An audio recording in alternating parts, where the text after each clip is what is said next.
एक एक सवाल लेना चाहेंगे। सबसे पहले मेरा सवाल बीजेपी वालों से होगा। अभी मजा आएगा ना भिड़ो। बीजेपी के लोग भाषण इतना अच्छा देते हैं कि मैं उससे अट्रैक्टिव हो गया, मेरे मन में एक सवाल आ गया।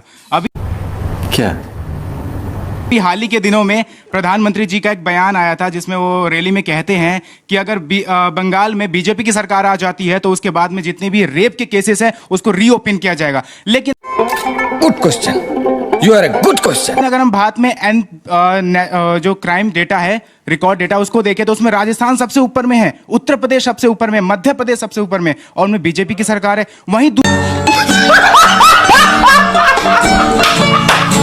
दूसरी तरफ देखिए बिहार में सम्राट चौधरी की सरकार आ जाती है और जो पटना में नीट वाली लड़की का रेप हुआ था उसके जो आरोपी है उसको बेल मिल जाती है।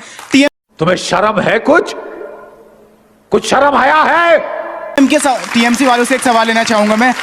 सर, बड़ी निष्पक्षता से काम करते हैं आप सभी, ममता बनर्जी भी, लेकिन जैसे ही इलेक्शन का टाइम आता है तो आलू खरीदने को याद आ जाता है, टमाटर खरीदने को याद आ जाता है, और दूसरी तरफ डांडिया भी खेलना शुरू कर देते हैं। क्या ओके, सॉरी। मेरा सवाल बीजेपी से ही है।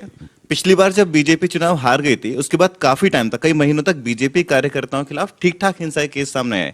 एक भी केसेस में केंद्र सरकार बिल्कुल मुंह की हो गई। अपने मुझे कैसे भी करके निकाल मेरे भाई, मैं फंस गया हूँ यहाँ। स्टार्ट करना चाहता हूँ भाई। देखिए, आप जो इलेक्शन प्रोसेस की बात करती हैं तो भाई इलेक्शन प्रोसेस में आपको नहीं लगता कि भाई 28 लाख लोगों का नाम काट दिया गया?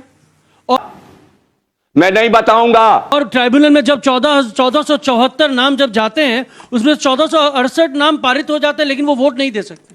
हम उन समझ रहे हो